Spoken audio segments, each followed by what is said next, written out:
Selamat datang di artikel Cangkir YouTube. Inilah lanjutan alur cerita film Swallow It Stars Season 2, Episode 50. Saya sama sekali belum mengetahui siapa orang yang akan menggantikanku. Dan niat saya menghubungi Ketua Yong, juga berniat untuk menanyakan perihal hal itu, ucap penguji. Mendengar perkataan itu, Ketua Yong pun berucap, semoga saja orang yang menggantikan posisi Anda memiliki kekuatan yang setara dengan kekuatan Anda saat ini. Karena jika tidak, maka otoritas bela diri Jackson yang berada di kota Jiangnan akan diambil alih oleh Alienator, ucap Ketua Yong. Saya juga berpikir demikian. Dengan dimutasinya saya di markas kota lain, Alienator akan jauh lebih kuat dibanding otoritas bela diri Jackson. Untuk itulah, saya meminta tolong kepada Ketua Yong untuk mencari tahu tentang profil penguji baru itu. Bila mana nanti Ketua Yong telah berhasil mendapatkan informasinya, maka tolong untuk segera disampaikan pada saya ya Ketua, ucap penguji itu. Baiklah, bila nanti saya sudah mendapatkan informasinya, maka akan segera saya sampaikan kepada Anda, sahut Ketua Yong. Lalu keduanya pun mengakhiri panggilan tersebut. Beberapa saat kemudian, terdengar suara seseorang yang tengah memanggil dan mengetuk pintu ruangan Ketua Yong. Tok tok tok tok. Permisi Ketua, bolehkah kami masuk? Ucap seseorang itu. Ya, silahkan masuk, ucap Ketua Yong. Di saat yang sama, terlihat pintu ruangan itu terbuka dengan perlahan, dan dalam perhatiannya, ternyata 3 pria parubaya yang juga menjabat sebagai ketua di beberapa markas cabang bela diri Zinying yang berada di kota Jiangnan. Di sela itu terdengar pula salah seorang pria yang berpostur kurus. Ia berkata, Ketua, kami baru saja menerima informasi mengenai mutasinya salah seorang penguji yang dipindahkan ke kota lain. Apakah Ketua Yong sudah mengetahui akan hal itu? Dan sudahkah Anda mengetahui siapa sosok penguji yang akan menggantikan posisi dari Jenderal Hitam itu? Mendengar pertanyaan itu, Ketua Yong pun menggelengkan kepalanya, lalu berkata, saya juga belum mengetahuinya, karena belum mendapatkan informasi, dan hingga sampai saat ini, saya belum mendapatkan pemberitahuan secara pasti dari markas besar. Setelah mendengar perkataan itu, ketiga ketua itu pun nampak gusar, karena takut jika penguji baru di kota Jiangnan adalah orang yang keras dan suka bertindak semaunya, apalagi jika mengingat seorang yang bernama Boliwang itu salah seorang penguji di Alienator yang pernah memecat 6 ketua sekaligus. Bahkan Boliwang sampai berani menendang salah satu ketua di markas Alienator itu. Mengingat akan hal itu, Ketua Yong beserta ketiga ketua lainnya merasa khawatir karena seorang penguji dapat dengan mudah memecat seorang ketua ataupun bawahan lainnya tanpa meminta pendapat dari atasan tertinggi. Di sela rasa kekhawatiran yang berkecamuk dalam hati mereka, tiba-tiba terdengar bunyi notifikasi alarm yang berasal dari sebuah monitor 3 dimensi yang berada di ruangan tersebut, menandakan sebuah pesan telah masuk. Ketua Yong dan ketiga ketua lainnya bergegas berlari kecil menuju ke arah monitor tersebut untuk mengetahui informasi seperti apa yang akan disampaikan oleh markas. Dan ternyata pesan itu berisikan nama dan biodata penguji baru di markas pusat kota Jiangnan. Nama, Long Feng, usia 19 tahun, alamat, Sektor Mingwei, pusat kota Xianyang, tingkatan, kekuatan Dewa Perang Biru. Setelah membaca semua data tersebut, Ketua Yong dan ketiga ketua lainnya saling memandang satu dengan yang lainnya. Wajah mereka nampak terkejut, hingga salah satu di antara mereka berkata, dia bukannya anak muda yang tahun lalu kita antarkan ke kamp pelatihan elit ya?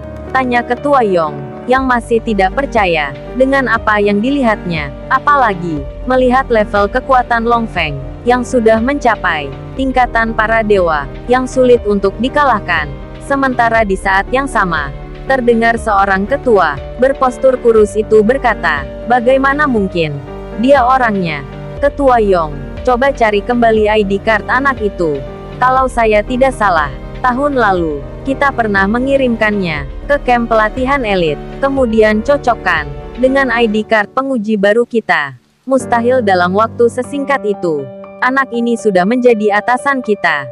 Iya benar itu. Tidak mungkin dia orangnya. Mungkin markas salah input data. Sedangkan kita semua tahu, semua siswa di camp pelatihan sedang menjalani ujian antara hidup dan mati di daratan Australia. Jadi mana mungkin anak itu bisa berada di sektor Mingwei dan mendahului kita, bahkan telah berada jauh di atas kita, ucap Ketua Sugi. Kemudian, Ketua Yong pun segera mencari semua dokumen lama pada saat Long Feng masih berstatus siswa. Ini dia. Akhirnya ketemu juga, ucap Ketua Yong. Coba cocokkan nomor ID card-nya. Kira-kira sama apa tidak dengan nomor ID card penguji baru kita. Namun lagi-lagi, para Master Chi itu pun kembali dibuat terkejut saat melihat ID card Long Feng yang 100% sama dengan nomor ID card yang tertera di layar besar digital itu. Melihat hal itu, mereka pun terdiam sejenak, karena tak menyangka, pemuda yang tahun lalu belajar Chi bersama mereka, dan mereka pula yang mengirimkan pemuda itu ke camp pelatihan elit. Malah sekarang, keadaannya berbalik 90 derajat. Pemuda itu kini telah menjadi atasan mereka. Keraguan-raguan mereka tentang kelebihan Long Feng seketika menghilang. Apalagi informasi itu datangnya langsung dari markas besar Aula Bela Diri Xin Ying, yang sudah melewati serangkaian prosedur pemeriksaan. Jadi tidak mungkin orang-orang dari markas pusat salah dalam merekomendasikan seorang penguji. Yang menjadi tanda tanya di benak para ketua itu adalah perihal usia Long Feng, yang baru saja menginjak 19 tahun. Namun tingkatannya sudah sejajar dengan para dewa. Bahkan saat ini, ia telah diakui sebagai dewa perang yang terkuat di bumi galaksi. Lalu, bagaimana dia bisa melakukan hal itu? Sementara usianya masih terbilang sangat muda. Sudahlah, kalian berdua berhentilah untuk membicarakan hal itu, karena sekarang sudah jelas, dan tidak ada yang salah dengan semua informasi ini. Yang harus kita pikirkan adalah bagaimana caranya menghadapi atasan baru kita ini. Mengingat usianya yang terbilang jauh lebih muda dari kita semua yang ada di sini. Saya khawatir emosinya akan jauh menguasai dia ketimbang semua gagasan-gagasannya. Untuk itu, saya menyarankan agar jangan melakukan hal-hal yang bisa membuatnya tersinggung. Karena jika hal itu sampai terjadi, maka habislah karir kita di sini, ucap Ketua Sangi. Di saat yang sama, Ketua Yong pun ikut bicara. Sudahlah. Kalian tidak usah terlalu mencemaskan perkara itu. Memang benar dia masih muda, dan mungkin masih labil dalam menjaga emosinya. Tapi bukankah selama ini, rekomendasi penguji dari pusat selalu tepat sasaran, dan tidak pernah meleset? Jadi pastilah pemuda ini benar-benar memiliki kelebihan, entah dari energi yang dia miliki, atau dari ketenangan yang ada pada dirinya. Kita tidak tahu akan hal itu. Mungkin dengan sedikit pujian, akan meluluhkan hati penguji kita yang baru. Karena kebanyakan anak muda galaksi selalu suka dipuji, ucap Ketua Yong, yang diikuti dengan anggukan kepala dari para ketua itu. Beberapa saat kemudian, terlihat Ketua Yong mengeluarkan handphone miliknya, lalu berkata, "Saya akan menghubungimu kembali. Kamu tunggu sebentar, karena dia adalah salah satu anak muda yang hidup di sektor Mingwei.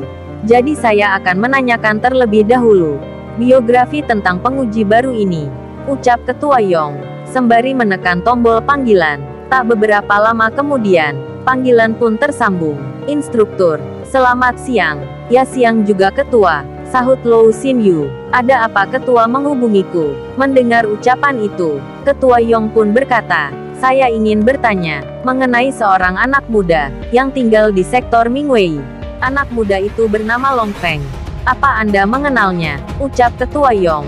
"Tentu saja, dia baru saja sampai di sektor ini dengan sebuah kapsul terbaru yang katanya baru ia dapatkan dari hasil penjualan chip monster iblis bertanduk emas," sahut Lou Xin Yu. Ia juga menambahkan, bahwa saat ini, dirinya tengah berada di dalam kapsul tersebut. Mendengar informasi itu, Ketua Yong lantas terkejut, dan kembali bertanya, "Apa Anda bilang, dia datang dengan kapsul korporasion yang warnanya putih, memiliki panjang 20 meter, dan persenjataan lengkap? Apakah Anda tidak sedang bercanda?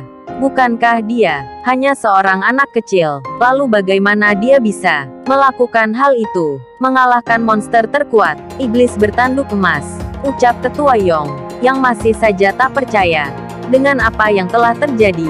Sedangkan instruktur, Lou Xinyu, yang mendengar Ketua Yong mengatakan Long Feng hanyalah anak kecil, ia pun langsung tertawa. "Hahaha, boleh jadi dia masih muda, tapi kemampuannya melebihi para dewa.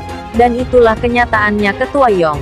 Satu hal yang harus Anda ingat, bahwa saat ini, Long Feng telah resmi menjadi seorang penguji di markas kota Jiangnan. Dengan kata lain, dia adalah orang yang paling berkuasa di kota itu.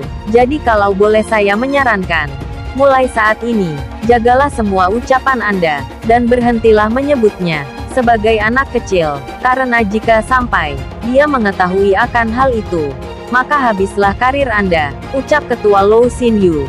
Lalu, bagaimana alur cerita selanjutnya? Subscribe channel ini untuk episode berikutnya. Terima kasih.